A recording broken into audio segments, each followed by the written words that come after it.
Hello. So shall we start? Okay. Good afternoon. I am delighted to welcome you all here today for this third session as part of the Arab International Women's Forum with Pfizer collaboration, Diversity, Equity and Inclusion by Design, Women's Leadership and Legacy in Health, which we jointly launched in December 22. Through this initiative, AIWF and Pfizer aim to create a positive and impactful platform to develop the next generation of women leaders in health, mainstreaming a powerful shift in workplace culture towards true gender parity and encouraging both corporate policy change as well as decisive shift in the narrative on women's leadership in health. So I might introduce myself first. I am a doctor in pharmacy, continuously striving to expand my knowledge and capabilities. My dedication to personal and professional growth has led me to pursue additional education at renowned institutions such as Duke University, INSEAD and University of Washington, and EDEC Business School. Alongside an executive MBA, I have garnered accolades in business management, health economics, and more, demonstrating commitment to my personal development. In 2023, I embarked on an exciting new chapter as the country manager and chair of the board at Pfizer Algeria.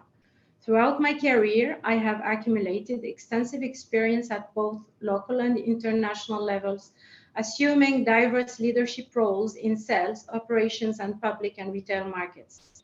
I have implemented innovative business models and managed end-to-end operations of retail businesses, showcasing proficiency in driving growth and profitability. Moreover, I bring expertise in project management, overseeing transformative initiatives that have had a profound impact on companies' life cycles. From refining organizational structures to forging crucial partnerships with governmental entities and driving strategic developments. Beyond my professional achievements, I am also immensely proud of my role as a mother to two talented young ladies. Balancing family life with my career brings me great joy and fuels my unwavering dedication. Furthermore, in addition to my professional achievements, I am deeply committed to fostering women's leadership and empowering aspiring female professionals. As a woman who has excelled in the field of pharmacy and business, I understand the challenges and barriers that women often face in the corporate world. I firmly believe in the importance of creating opportunities and supporting the growth of women in leadership positions. Throughout my career, I have actively mentored and advocated for women in the workplace, encouraging their professional development and providing guidance on navigating these complexities of their respective industries. I am passionate about fostering inclusive environments that celebrate diversity and promote gender equality. By leveraging my own experiences and expertise, I aim to inspire and empower women to pursue leadership roles, break barriers, and shatter glass ceilings. I firmly believe that women have unique perspectives and talents that can significantly contribute to the success and growth of organizations and society as a whole. Through my continued commitment to championing women's leadership, I aspire to be a catalyst for change and pave the way for future generations of women to thrive in their chosen fields. So for our first session in December 2022, a high-level diversity, equity, and inclusion panel explored the importance of mentorship, role modeling, recognition, and visibility in empowering women to progress in their careers in the health sectors in the MENA region in discovery, research, and innovation. In this second session in early 2023, a high-level diversity, equity, and inclusion panel explored the importance of mainstreaming and embedding diversity, equity, and inclusion into healthcare working spaces and cultures. Throughout the series so far, we have discussed strategies to encourage equal representation in hiring and promotion processes, providing diversity and inclusion training for employees, the need to implement flexible work arrangements for women and families, as well as evaluating and addressing unconscious bias in workplace policies and practices. We have also had excellent discussions in the series so far on the intrinsic link between health and human rights, and on the importance of ensuring equity, diversity, and inclusion in our workplace culture in order to ensure a level playing field for the next generation of women in health, specifically, and in STEM more broadly. For today's session, the third and final panel discussion titled Women's Leadership and Inclusion in the Innovation Landscape, a high-level panel of women leaders in health practice research, discovery, and innovation will explore the importance of mainstreaming and embedding diversity, equity, and inclusion, women's leadership and engagement in the innovation landscape, in clinical trials and in research studies that test medical, surgical, or behavioral interventions, in order to develop new medications and other strategies to treat, prevent disease, and in turn, improve outcomes for women. So why does this topic matter? By incorporating a gender lens into healthcare innovation and research, we can develop tailored solutions that address specific female health issues such as reproductive health, pregnancy-related complications, and conditions that predominantly affect women. Promoting diversity and inclusion in clinical trials is crucial to ensuring that interventions and treatment are effective and safe for women. Historically, women have been underrepresented in clinical trials, leading to a lack of evidence-based guidelines specifically designed for their needs. By actively recruiting diverse groups of women, including those from different racial and ethnic backgrounds, ages, and socioeconomic statuses, we can generate more comprehensive and accurate data to guide medical decision-making. Healthcare sector innovation should prioritize diversity in leadership and research teams. By fostering an inclusive environment that values diverse perspectives, experiences, and expertise, we can enhance innovation and develop solutions that address the needs of diverse populations, including women. And lastly, by acknowledging gender disparities, tailoring healthcare solutions to women's needs, promoting diversity in clinical trials, and fostering inclusive environments, we can strive towards a healthcare system that delivers equitable and effective care for all women. Our warmest welcome to you all for being with us today and joining us from many different countries, and our thanks to the Arab International Women's Forum for their valued partnership on this very special initiative to promote diversity, equity, and inclusion in the health professions in the MENA and beyond. So I now take this opportunity to introduce our speakers, to whom we are all most grateful for taking time from busy schedules to be with us today and share their insights and experiences in this discussion. Today we have with us Dr. Safia Debar. She is a London-based general practitioner and one of few UK doctors certified to run the Harvard Stress Management and Resiliency Training. Dr. Debar graduated with distinction from St. George's Hospital in London and went on to undertake vocational training in general practice. She has completed several residencies, including general surgery at Framley Park Hospital and general medicine at St. George's Hospital, London. She then worked at Chelsea and Westminster Hospital in various specialties, including emergency medicine, pediatrics, and women's health. Her general practice training was in Holland Park, and she then worked in Kensington and Chelsea practices both in the NHS and private sectors. She was then awarded one of 8 NIHR fellowships and undertook a Master's Public Health at the London School of Hygiene and Tropical Medicine, alongside academic general practice, which involved presenting at national and international conferences. She adopts an integrative approach to her consultations and brings together the mind-body connection. In addition to her clinical practice, She runs stress management and resiliency training courses for individuals, groups, and corporate clients. Welcome, Dr. Safia Dabar. Dr. Khalida Rahal is a highly accomplished medical professional with a deep commitment to patient-centered care. She currently serves as the medical director at Pfizer. Khalida obtained her doctorate of medicine from the Algerian University of Medicine in Algiers. Khalida Rahal successfully graduated from the Columbia Business School, and she also received academic certification in medical affairs from King's College London and professional certification in drug development from the International Federation of Pharmaceutical Physician Associations. Additionally, Khalida was selected to participate in the LAFTA, Leadership Aspiring Female Talent in Africa and Middle East region. The program was run in 2020. Early in her career, she worked as a practicing physician, witnessing firsthand the challenges and inequities faced by patients, particularly those from underrepresented communities.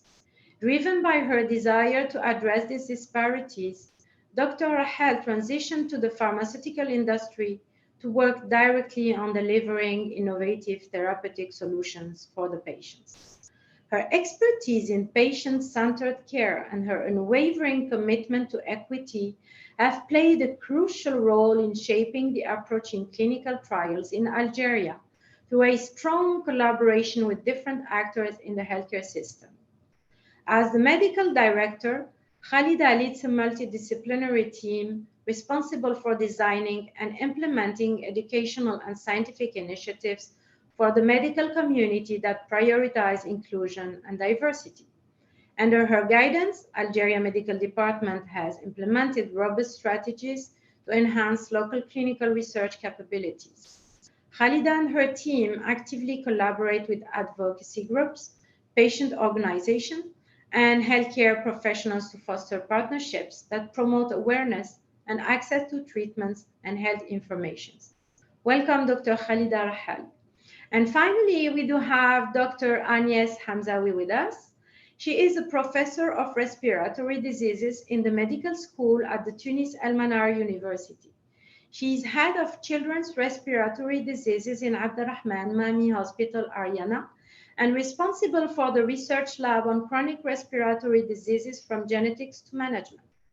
She graduated from Tunis Medical School as a chest physician and has a scientific background in immunology and respiratory physiology. Through chronic respiratory diseases diagnosis and management, she was involved in a WHO public health project on education of primary care staff, acting as an expert in several countries. During the pandemic, her team was one of the first to take care of the COVID-19 patients in Tunis and was part of the task force that drafted and updated the guidelines on patient management. She currently chairs the Committee of Pharmaceutical Specialties of the Ministry of Health. Welcome to you, Dr. Agnès Hamzaoui. So starting with you, Dr. Safia, can you please tell us a bit more about yourselves and what motivated you to be part of this discussion today?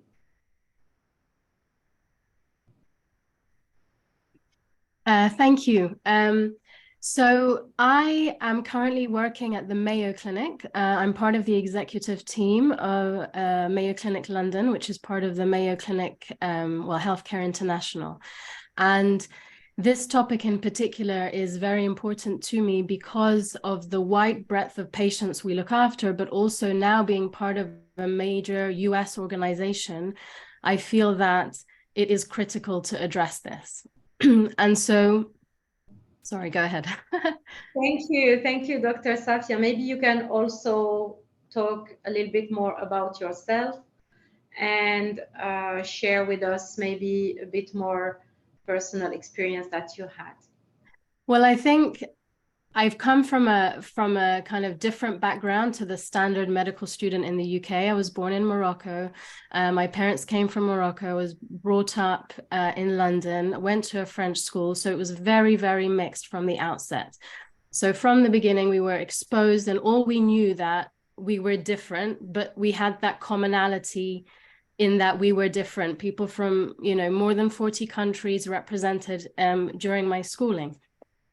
And I think it was only when I started medical school that I knew that I had this, I call it a superpower. I took it for granted at the time, whereby you're kind of, because you've been exposed to so many cultures, it's normal for you, but it wasn't the case for everybody else. So everybody else was from a specific demographic. So bringing this knowledge, really, I found it so important. So throughout my medical school, throughout all the hospitals I've worked at, being able to connect with patients on that level, I believe has improved outcomes, improves communication, improves compliance. And then later on, working through hospital medicine, through academic medicine, you're then exposed, unfortunately, to the challenges in the system, to the leadership. And when I did public health in particular, you know what works as a frontline clinician.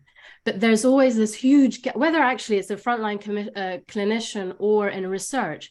But I've just found there's this huge gap in what we know and the translation of it in either clinical practice or in our practice.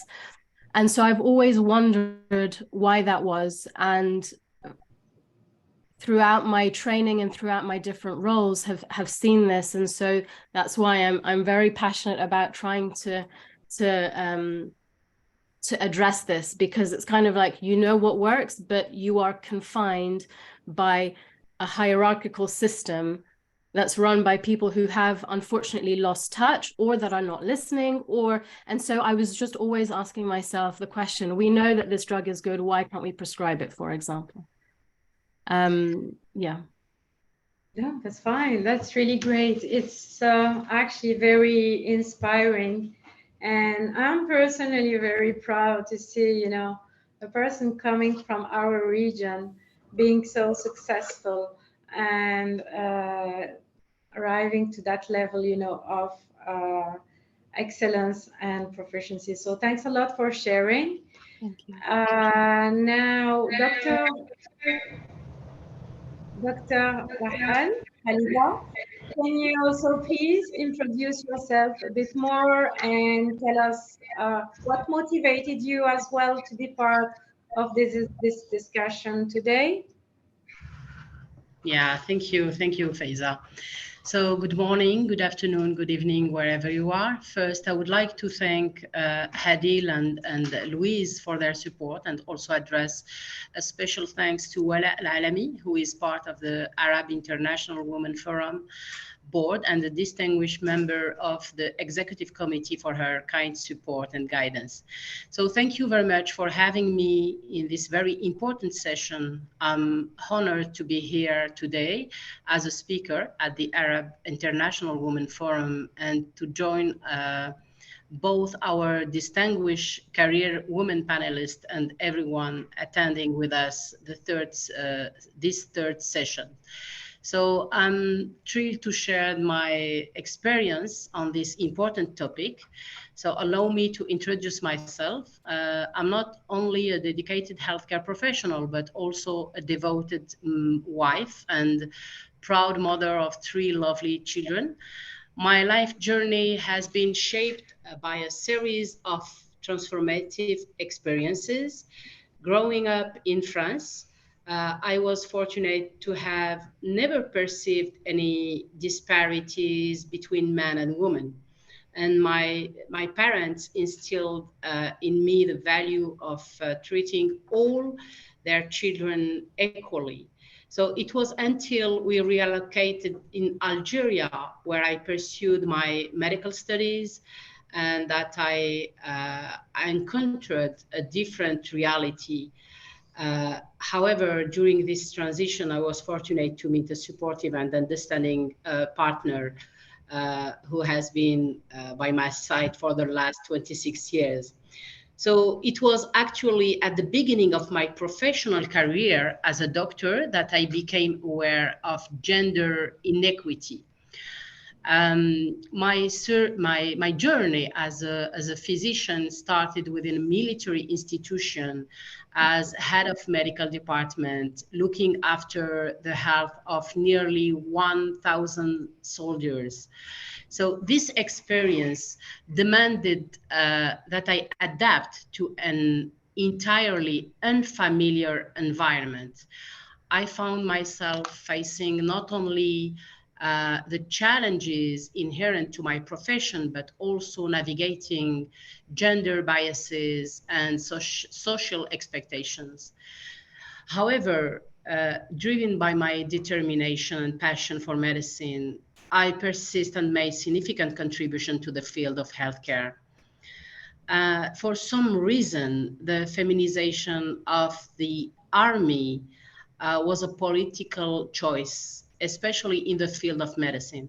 So I had to fight to obtain my place within a world composed mainly of men. So sexism was common, and we were always reminded that physiologically females will never be able to compete in muscle strength. But in a military operation, I mean, if in a military operation depended only on muscles, it would be no. So it seems to me that empathy is a crucial component. And what a body muscles without heart?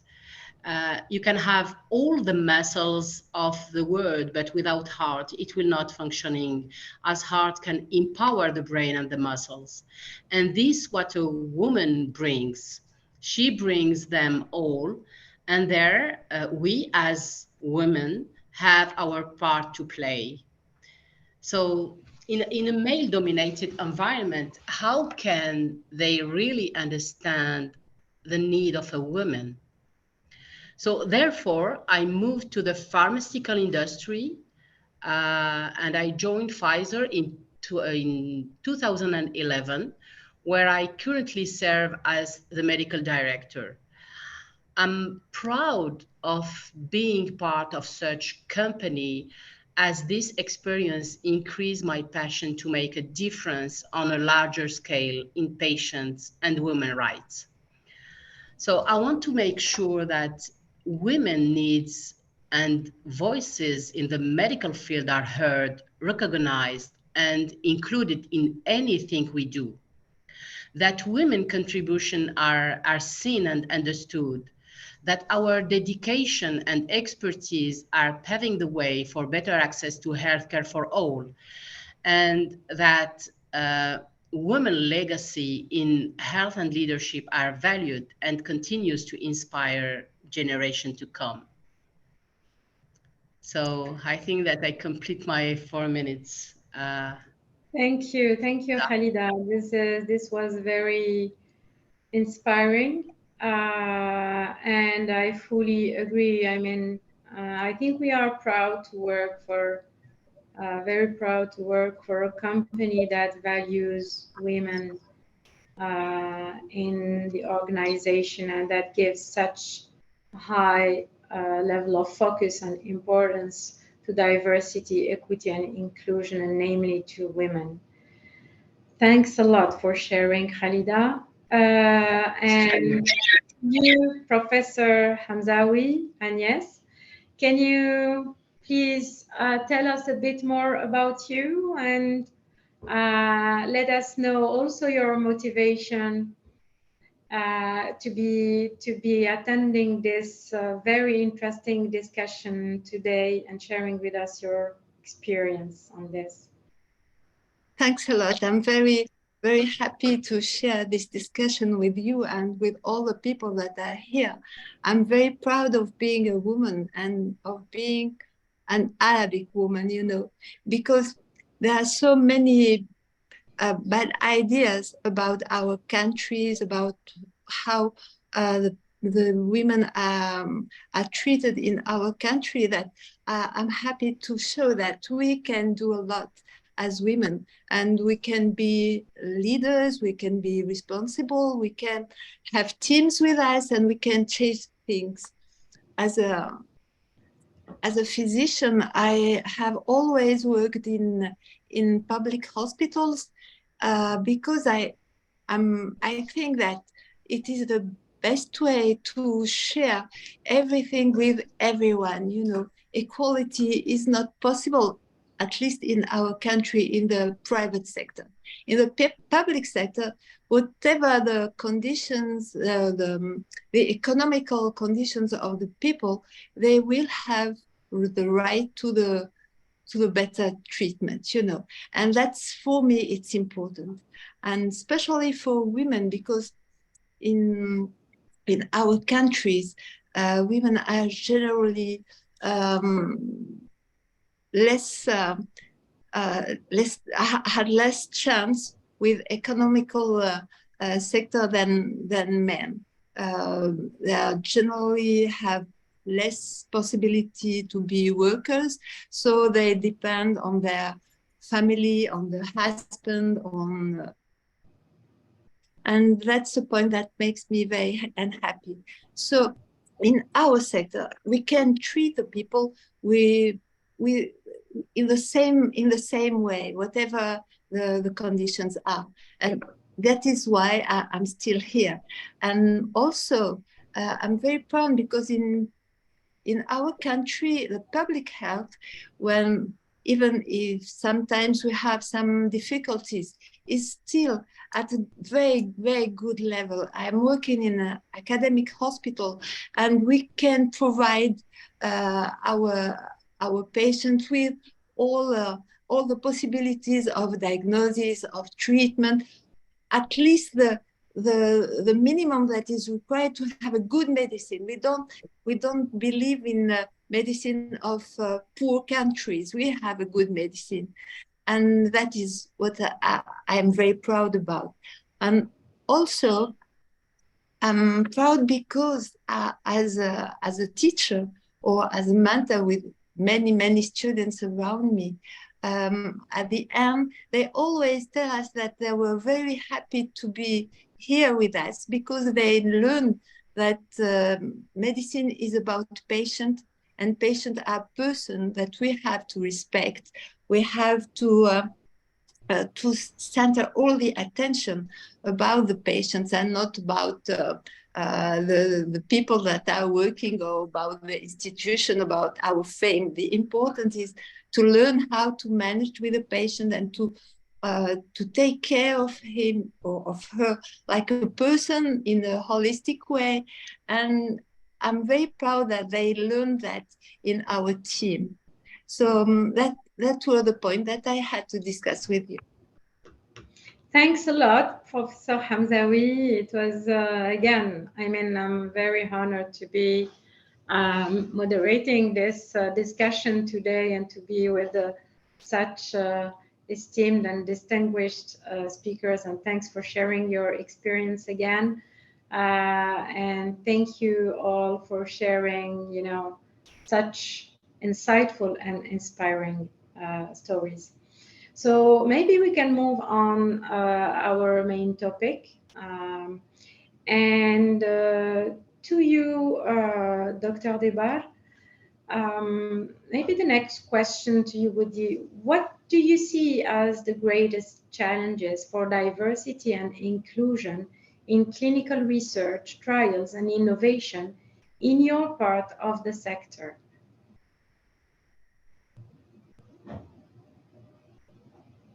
Okay, thank you. The first thing that I would like to mention that I didn't in the opening statement is, and it leads directly into the challenge that I've seen, is for me, DEI means going back to basics and really thinking about our neuroscience, about how we are designed. And so when we are aligned, in terms of our values, in terms of our physiology, our biochemistry, then we will be functioning from a higher mental state. So we'll be functioning from an area of the brain called the prefrontal cortex. When we are led by this area, we are naturally going to be more inclusive. We are naturally going to display more attuned communication. We are more open, curious, less judgmental. So diversity then is not necessarily going to be seen as a threat, and it's going to be welcomed. So when we think about nervous system regulation, for me, that would be the first thing that we go back to this, the root of it, and see, because when we are functioning from this state, others, the other, so whether it be from a male perspective, looking at a female, whatever it may be, that is not going to be a threat, because we are moving away from tribalism, essentially. So other people's opinions are heard, women in particular are seen, not perceived as less than, inferior, and not perceived as a threat. So, and also for women, not solely being in a masculine energy, but instead feeling empowered, knowing themselves and their boundaries, and therefore being able to enter a state of flow. So when we start regulating our nervous system, a lot of these issues are almost taken care of as a side effect. And I think one of the main challenges that I've seen is that we have lost this, or maybe we weren't even taught it, I don't know. But rates of stress-related diseases are going up, high-performing anxiety. So I see a lot of high net worth women who are performing at a very high level, but it's coming at such a cost. We are over-medicating, we're self-soothing with behaviors that are not in line with our health goals, and we cannot switch off.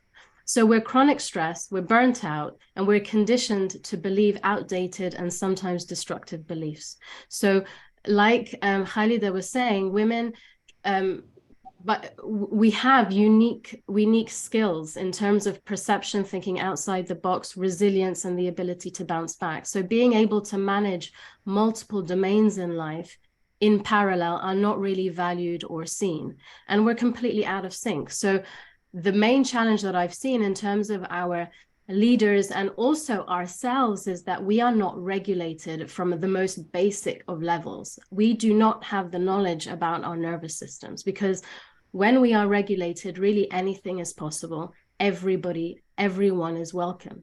So when we are not regulated, so when we do not pay attention to this, whether it be our leaders at board level, those running the show, or women leaders, we are in a state of fight, flight, or freeze. We become very tribal. The other is seen as a threat. We go into judgment, fear, and exclusion. And we are talking about inclusion and diversity and equality. So the metaphorical tribe, or the metaphorical male-dominated research institutions, so how I see it, by introducing this facet of neurosciences, they must be operating from a state of stress. And by addressing this, ignorance is then brought into the forefront, and we can then deal with the unconscious biases that go on. So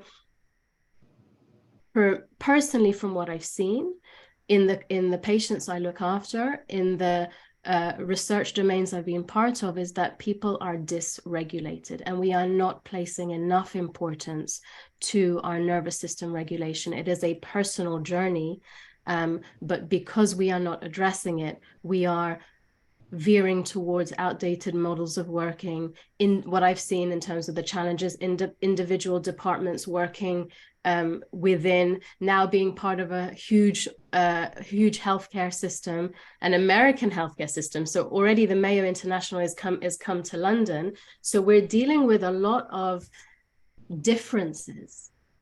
But what I don't see, and what I see as a challenge that I want to find solutions for, is the flexibility, the higher emotional states of compassion and attuned communication and emotional regulation. And I think it's a challenge because people feel that they maybe don't know, or they feel they can't address, or they feel it's a luxury. And also women have wombs, they have babies, so they have this other huge dimension. And nothing is spoken about the fact that brains change when you are in postnatal or having babies. So there's so much. So I would say the challenges for me is on the individual level, which then kind of compounds the group and then the society. Thank you, Dr. Safia. That's very interesting. It is actually showing that diversity and inclusion is not only a conceptual thinking, but it is rather more, a scientific, a real and serious scientific topic that could be addressed also scientifically. 100%, and we can prove it. And you can, I mean, everybody on this webinar, you just ask yourselves, who am I in stress?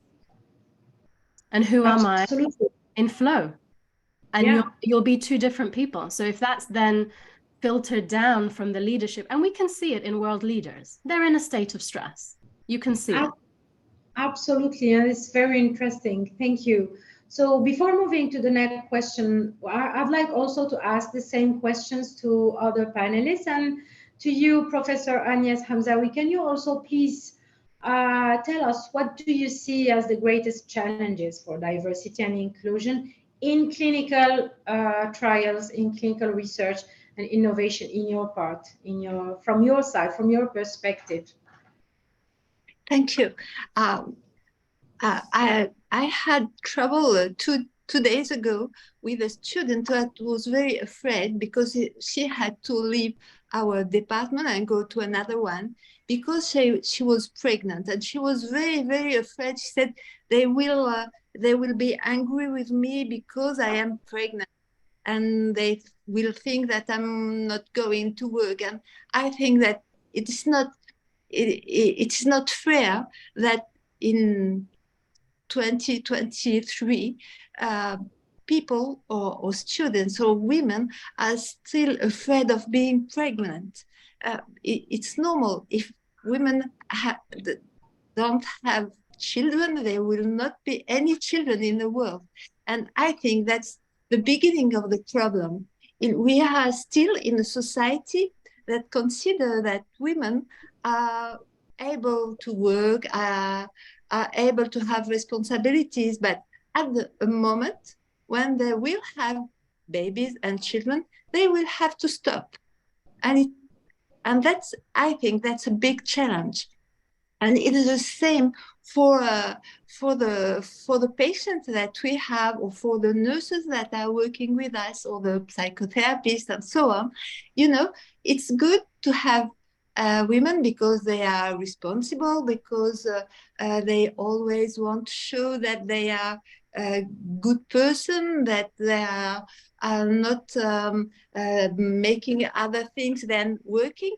But when you have this question of children and pregnancy and taking care of children, that's enough. You don't have to think anymore that women, and that's enough.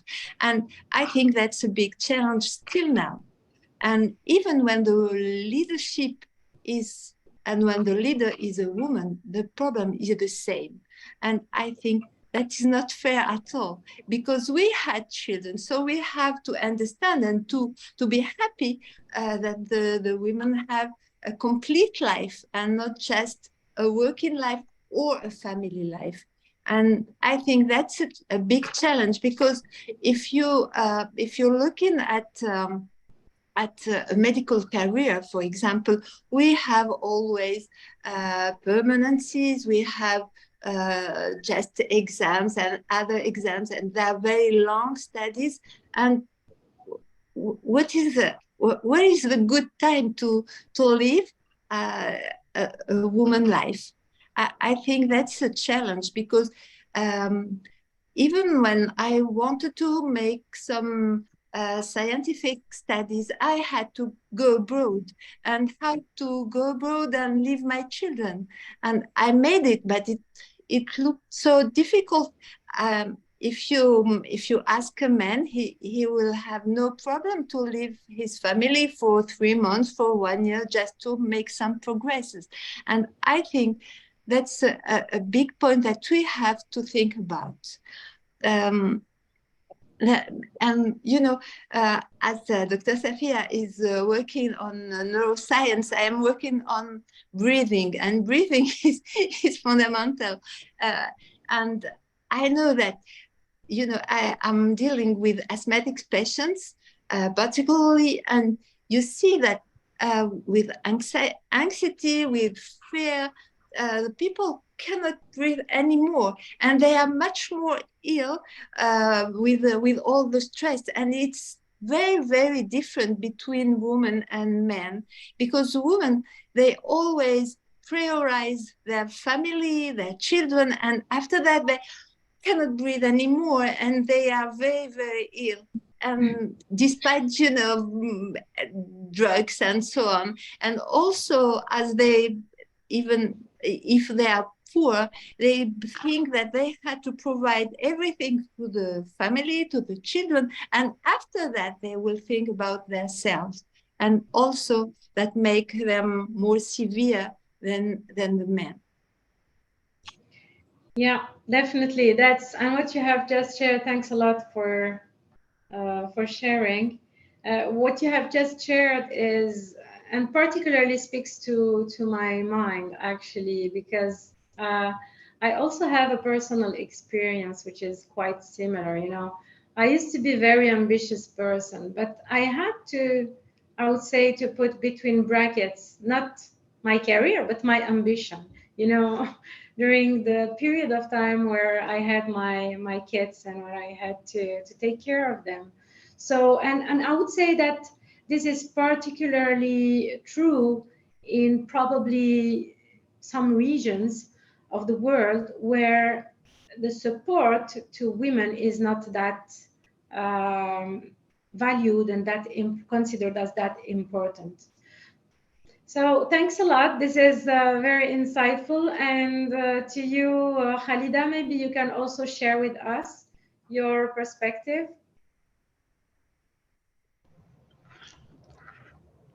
Yeah, thank you, Faiza. I couldn't agree more. Thank you, Dr. Safia and Dr.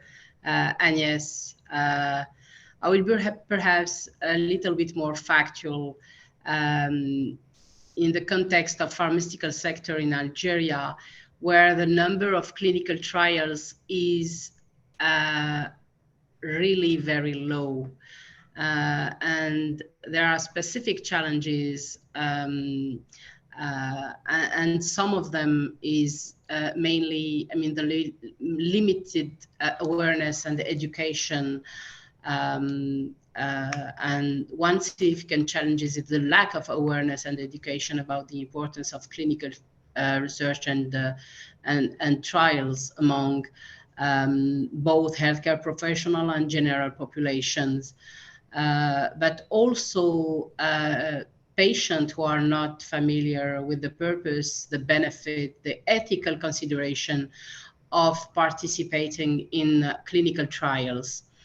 Another barrier is the low participation rates that can be attributed to various barriers, including limited access to healthcare facilities, inadequate infrastructure, logistical challenges, and also financial constraints. So these are some challenges faced in Algeria. And we have also another challenge that is limiting the representation of diverse population in clinical trials. And it is crucial to actively engage with diverse community, address their specific concern, and involve them in the design and implementation of the clinical trials to ensure their needs are adequately represented. As shared by Dr. Safia, the regulatory framework and ethical guidelines play a crucial role in clinical research as well. And we are navigating in a complex regulatory processes that can be challenging, particularly in regions with very limited resources and very limited infrastructure, like in, for example, south of Algeria. So addressing these challenges require a multifaceted approach involving collaborations among stakeholders, including healthcare providers, pharmaceutical company, regulatory authority, academic institutions and patient advocacy group as well. So by investing in education, infrastructure, capacity building, community engagement, the pharmaceutical sector in Algeria can promote diversity and inclusion in clinical trials and innovation as well. So this is for my part. Thanks a lot, Khalida, for questions. Thanks a lot for the very factual and straightforward answer. Thanks a lot. This will also help us to transition to the second questions. And maybe to you, Khalida, again, what are the best practices you have implemented or observed? What are you most proud of in terms of initiatives that you have steered and the changes that you have implemented during your career and in your position as a medical director with Pfizer? Yeah, I can share with you some initiative that I and my team are very proud. During 2022, we have successfully implemented several initiatives aimed to reducing health disparities, ensuring equitable access to care and enhancing health literacy among general public. First, we launched a screening campaign in rural areas in collaboration with a patient advocacy group, allowing more than 900 women to access to screening in 3 underserved regions. And this initiative has also had also an educational purpose, as local physicians were trained by national experts to the best practice when it comes to early diagnosis of breast cancer, for example. This initiative allowed to identify potential health issues and empower women to take proactive steps towards their well-being. In addition to that, we utilized a TV spot to raise awareness about the importance of screening starting age of 40 as per the international recommendations.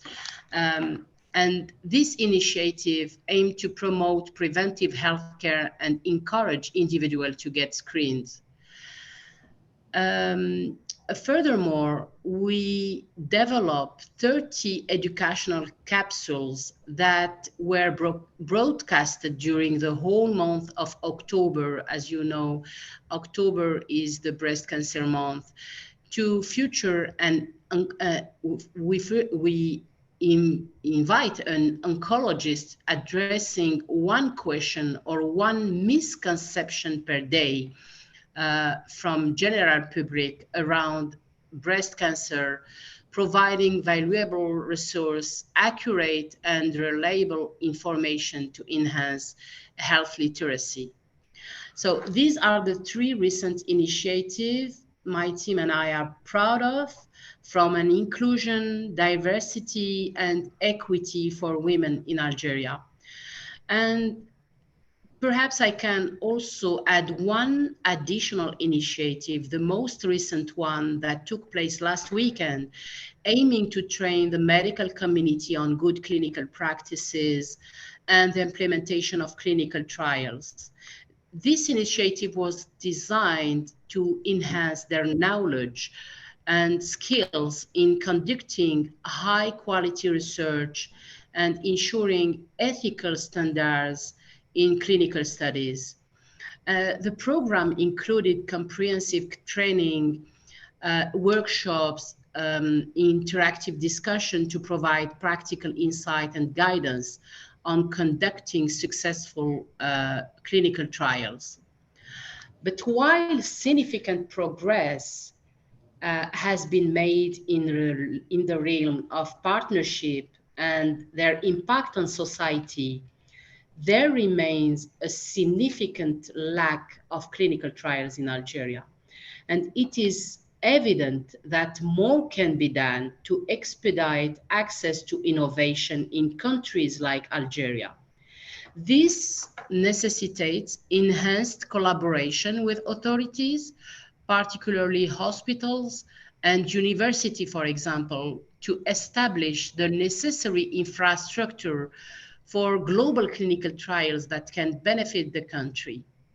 Some countries within the Arab region, such as Saudi Arabia, have made commendable progress in attracting global clinical trials.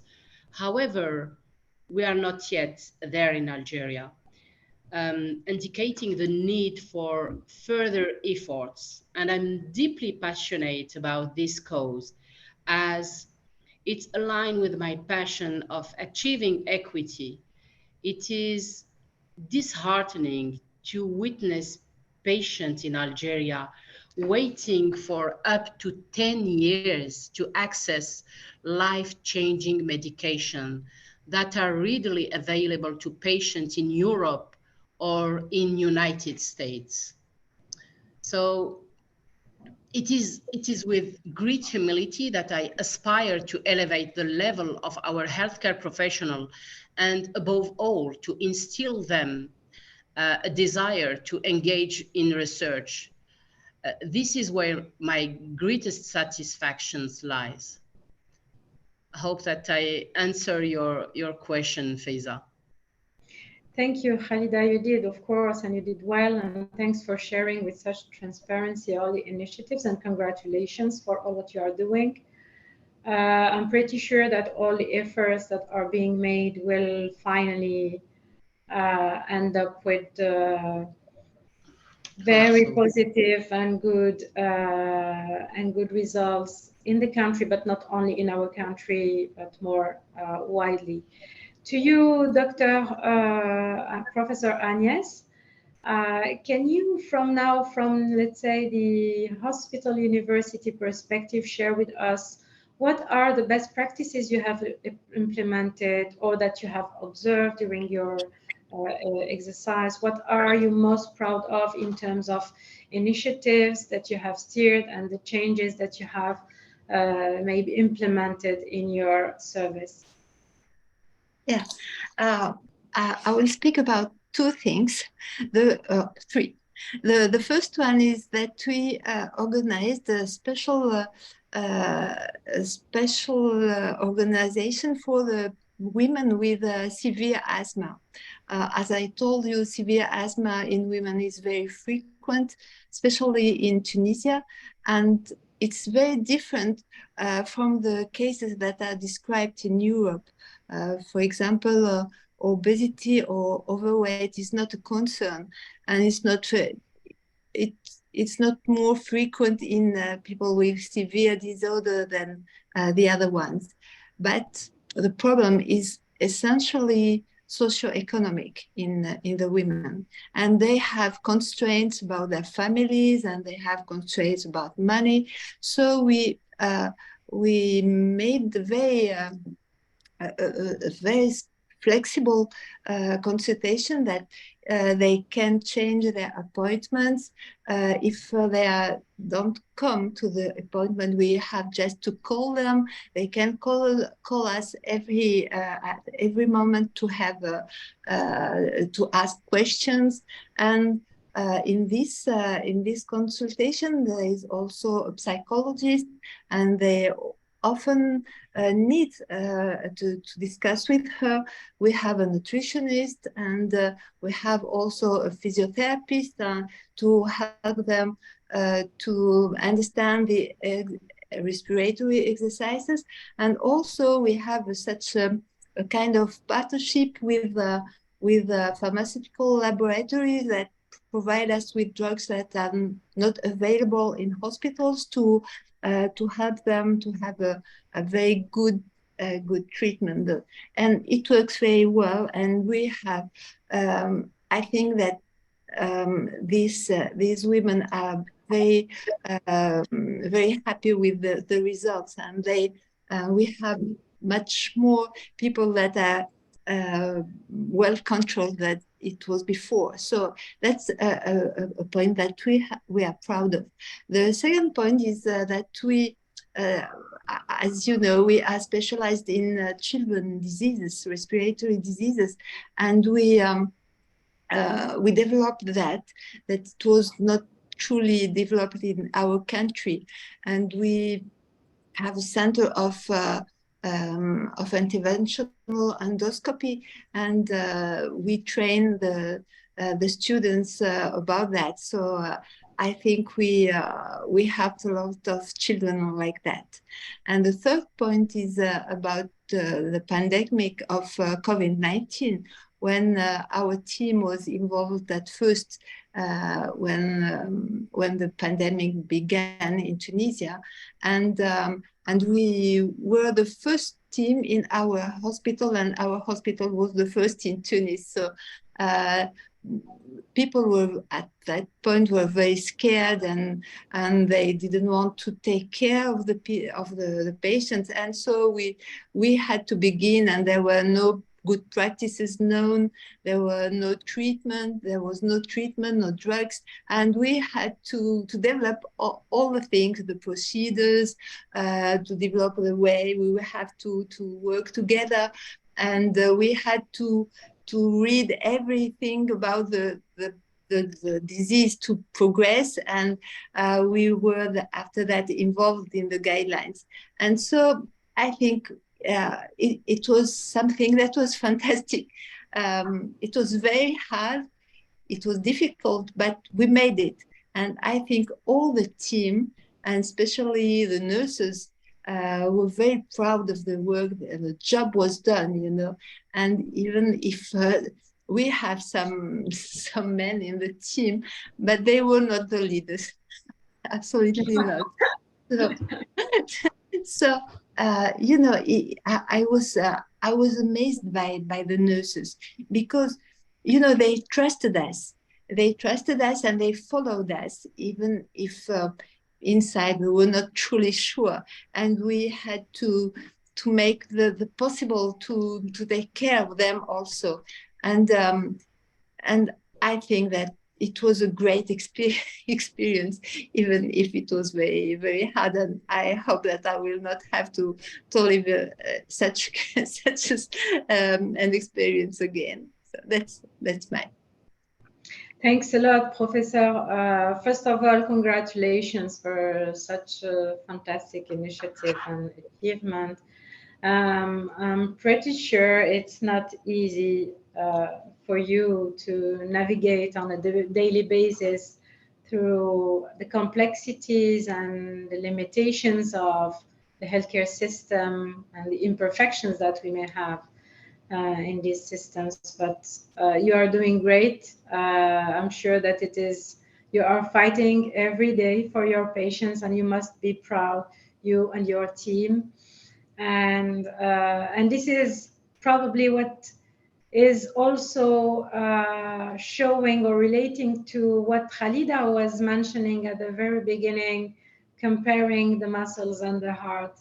So we definitely need the heart there, and the women touch might certainly make a change, make a difference. Thanks a lot. To you, Dr. Safia Debar, can you also give us your perspective, on what kind of best practices you have probably already implemented or observed in your environment? What are the ones that you are so proud that you can share with us, and what could be the initiatives that you can share? Thank you. And yeah, inspiring, ladies, really. So I think for me, as a general practitioner, the thing that I introduced probably about 7 years ago into my practice was the whole kind of the pyramid of needs in terms of the stress management piece. And so as part of the consultation, I have provided educational resources for my colleagues, and really shown the case for addressing stress on a very scientific equation-like basis in terms of all of our outcomes. And so in my previous practice and now at the Mayo Clinic, I will be introducing the neuroscience of stress and wellness, so stress management courses, and I'm hoping to roll it out to all employees.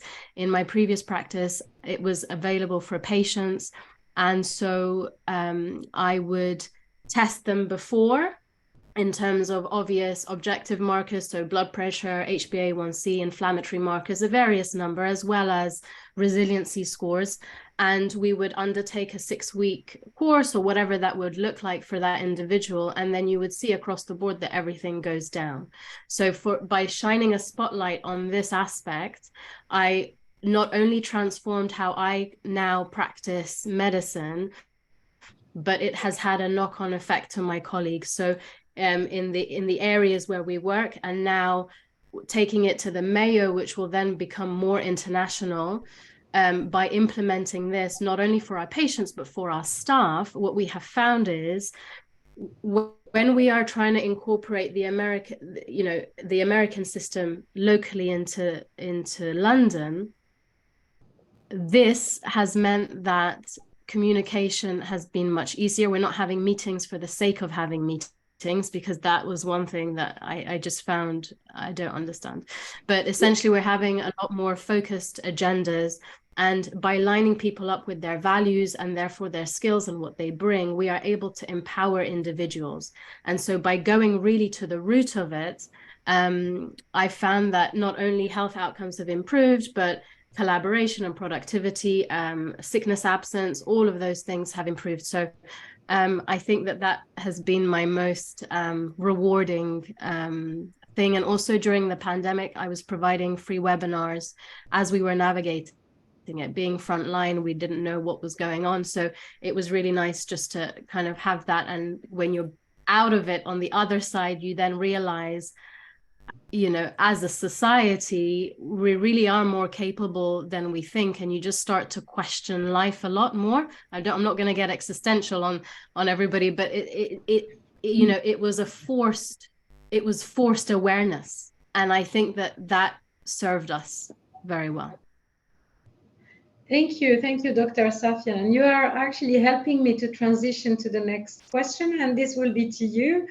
Where do you think is the room for improvement? How do we achieve progress for women's leadership and engagement, namely in clinical trial, in research and innovation? How do you think we should do so to keep the momentum? And I think, and my other esteemed colleagues will be better placed, but from what I have observed, you have to go high and decisive and get the kind of political, the financial backing there, and then essentially by putting it on the agenda and it being non-negotiable, that would be one kind of part of the approach. But then also from the other side is, as individuals, being aware that we have that right. We are representative of more than 50% of the population. And so for clinical trials in particular, where the funding is coming from, who the lead researchers are,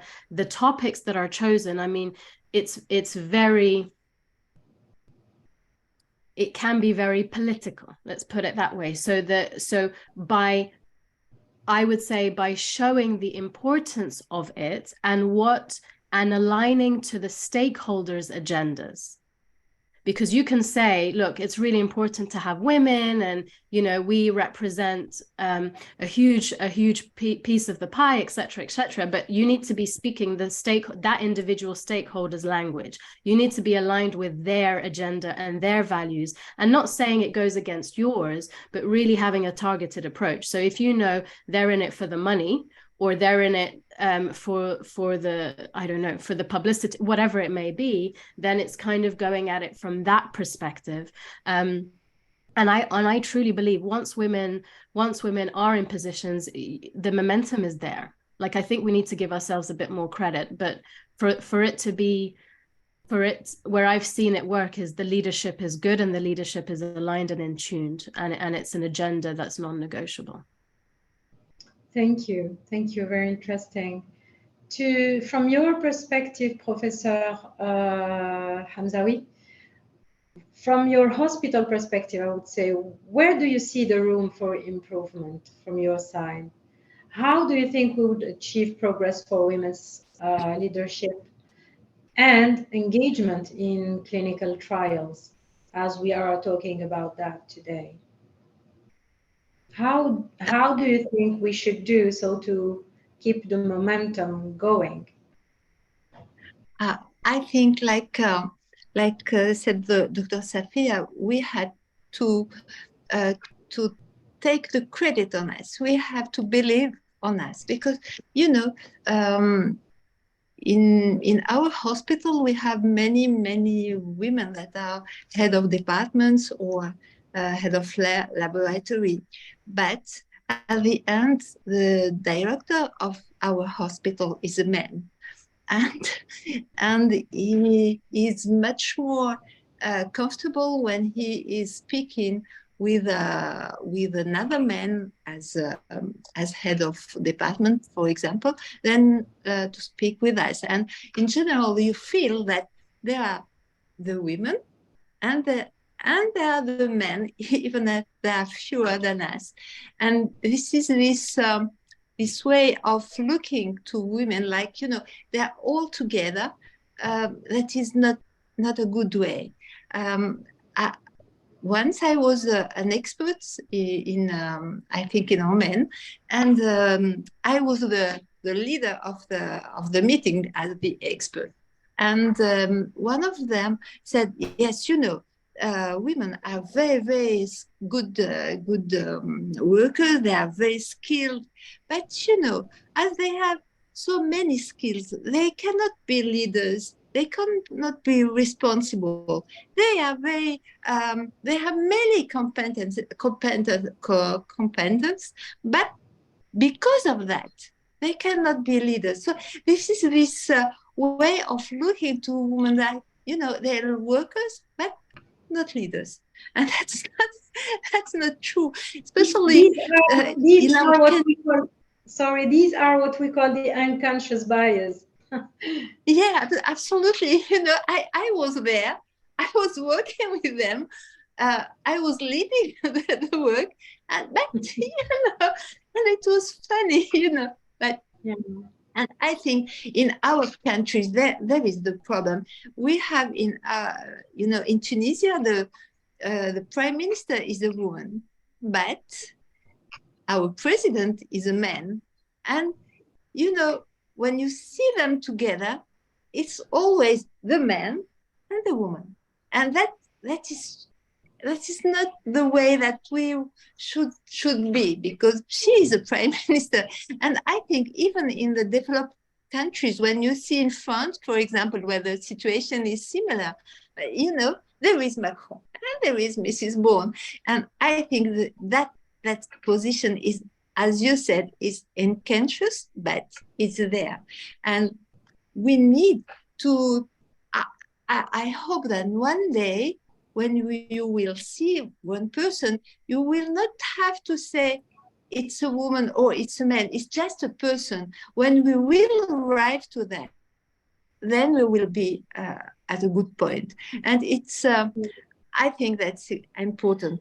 And for the women, I think in the patients, in the clinical trials, we should have much more women, perhaps in real life studies, because when you have, I have always drugs to use for pregnant women, for example, and I know that the gynecologists, they always stop the asthma drugs to the women because they say they're not safe, they have not been tried, and it's much more dangerous for the women to stop their drugs than to continue even if they are pregnant. And that's why I think we have to work a lot to involve the women in the clinical trials with all the precautions, but we have to make it, because we have, after that, to be able to use the drugs to the women without concerns.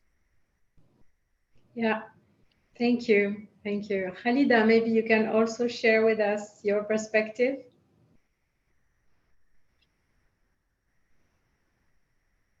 Khalida? Yeah, sorry, I was on mute. Sorry. Yeah, I think that there are many areas of improvement in promoting women's leadership and engagement in clinical research and innovation that can be implemented. Perhaps mainly education and awareness, raising awareness about the importance of women's participation and leadership in clinical trials, in research and innovation is crucial. Educational initiative that target both women in healthcare professional and women in general public to address misconception, to promote the value of diverse perspective and highlight the impact of women contribution in advancing healthcare, for example. I think that celebrating success story as well, highlighting success stories and achievement of women in leadership position and their contribution in clinical research and innovation can inspire and motivate other women. Recognizing and celebrating these achievements can create role models and encourage more women to pursue leadership role in the field. I think that these 2 points, because there is a lot of things to do. Perhaps, starting from the education of little girls, raising awareness, cultivate this, how we say it, this culture in this young population of girls. So this is from my part, Faiza. Thank you. Thank you, Khalida. Thank you, Professor Agnes, and thank you, Dr. Safia. Maybe we can address some more questions, and here I would have, I think, a question for you, Khalida. How can healthcare sector innovation benefit from promoting diversity in leadership and research teams? Can you provide specific examples? Yeah. So one of the key objective is to encourage corporate policy change that promote gender equity and inclusivity within healthcare organizations.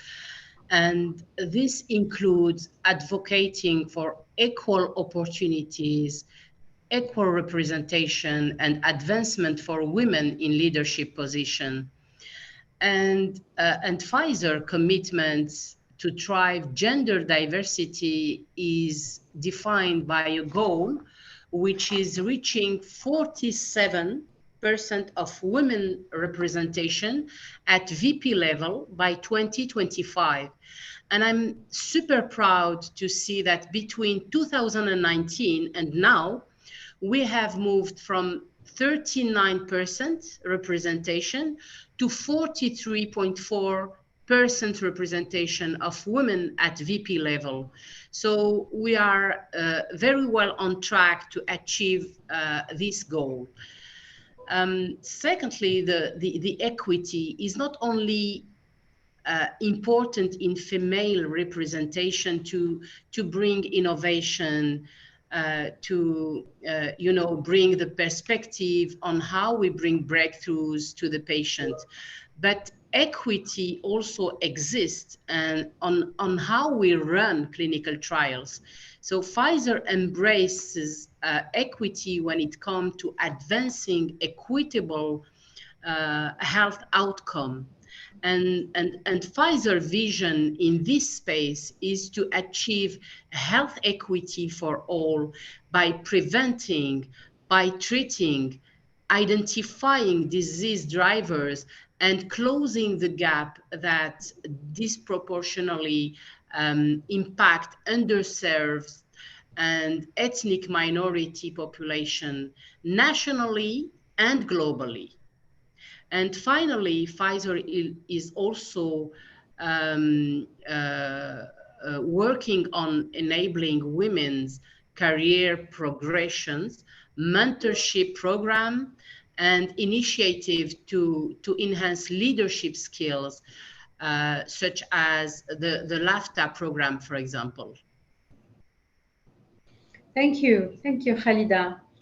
Professor Agnes, how would you address and acknowledge gender disparities within the healthcare system through your research or practice?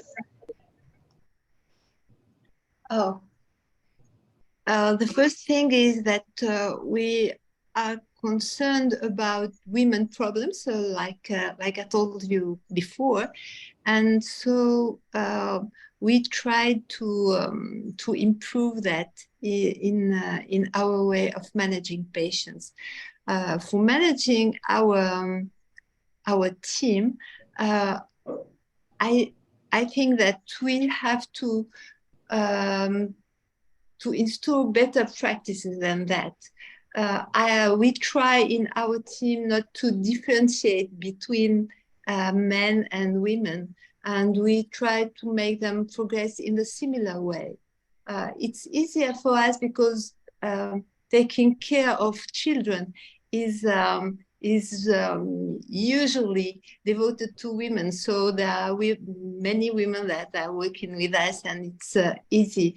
But the problem that we meet is with the mothers, because when the children are consulting, they are sometimes accompanied by the fathers, but they don't know anything.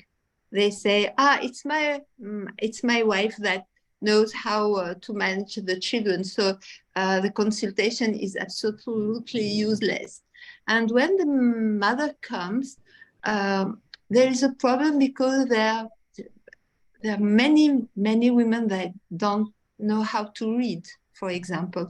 So they understand they are very concerned by their children, but they don't know how to deal with them because they don't know how to read the drugs that are prescribed, for example. And so for this problem, we are trying to make the prescription more simple as we can, and we are trying to make more graphs and more something that is more easier to understand.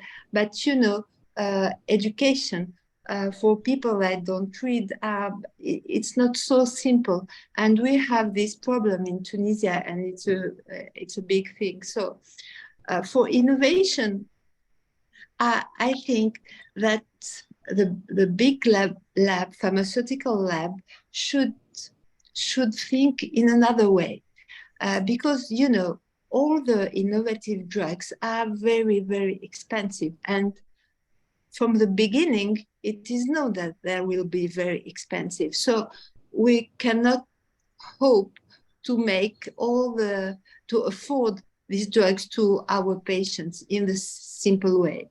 So I think that besides these drugs, very innovative, that are not truly sometimes very miraculous, we have to think about drugs that can be affordable especially for the chronic disease that are so frequent in our countries. And in this case, we will be happy to participate to all the clinical trials with our population, because we will know that this will be useful to our patients after that. But if we are confronted to drugs that are very, very expensive at the end, so, okay, they will be used by some people doing the trial and after that. And I think that is a problem that should be treated by the companies. Thank you, Professor. Point taken. I think it's also one of our responsibility to help access to patients, to support access to patients. So thanks for sharing. Maybe we can take one more and last question to you, Safia, Dr. Safia.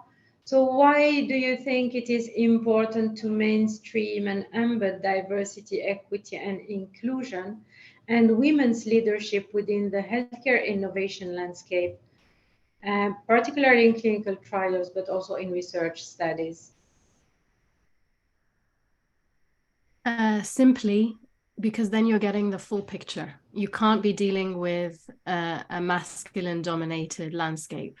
So this has to be from conception, really. So the work has to be on an individual level, so whereby women are empowered. They know what they want, and then they go from there, because maybe not everybody wants leadership, but for those who do.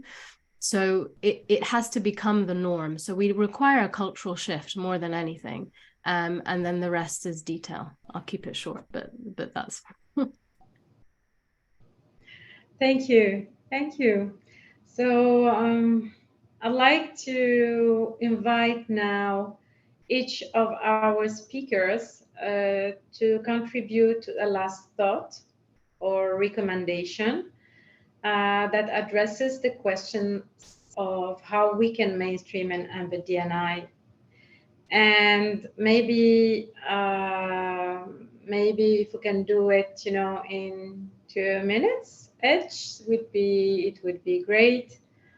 Let's start with Khalida, as Dr. Safia just has shared her insight on this.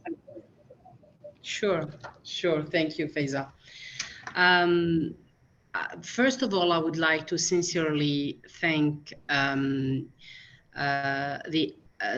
Arab International Women Forum for this kind of initiative. And this can really make the difference and impact, all these disparities. So I'm really proud to represent not only the medical community here, but also women who have challenged societal limitation and struggled in traditionally male-dominated fields. So it is my hope that through this journey, together we can inspire and empower other women to pursue their dreams and to overcome the barriers that hold them back. Not only to make an impact for the society, to advance even faster, but also to leverage women's leadership skills such as empathy, emotional intelligence, and ability to motivate and inspire others. So thank you so much, Faiza, and to the very distinguished panelists, Dr. Safia and Dr. Agnès. And thank you to the Arab International Women Forum. Thank you. Thank you, Khalida. Professor Agnès, would you like to share a last thought or recommendation to address the question of how we can mainstream and embed diversity, equity, and inclusion into the clinical research trials and innovation? Oh, thank you. I think that we have to give hope to all the young, because I think the young people, especially the young women, should know that it's possible. It's possible, and we will be with them to help them to realize of their dreams. It's not because you are a woman that you have less dreams than men. It's similar. And if you want to do something, you can do it. We have to strengthen their autonomy, their responsibility. They showed how they can be strong, and we have to help not only the doctors, not only the scientific people and researchers, but also our nurses, all the people that are working with us, just because together solidarity is a very, very strong skill in women. And so we have to work together to go very far away. Very nice. Very nice. Thank you. Safia, can you please share with us one last thought from your side? Yes, I would like to also thank everybody. It's been a real honor. And I think discussions like these help. And I think women can often feel very isolated. So I would say start with yourself, know your neuroscience, know your values, know how you operate, and then know that it's possible. And so embedding, role modeling from the beginning, because I'm sure a lot of us intrinsically knew it was possible. I speak for myself, but you're modeled, you're told from the beginning, yeah, you can.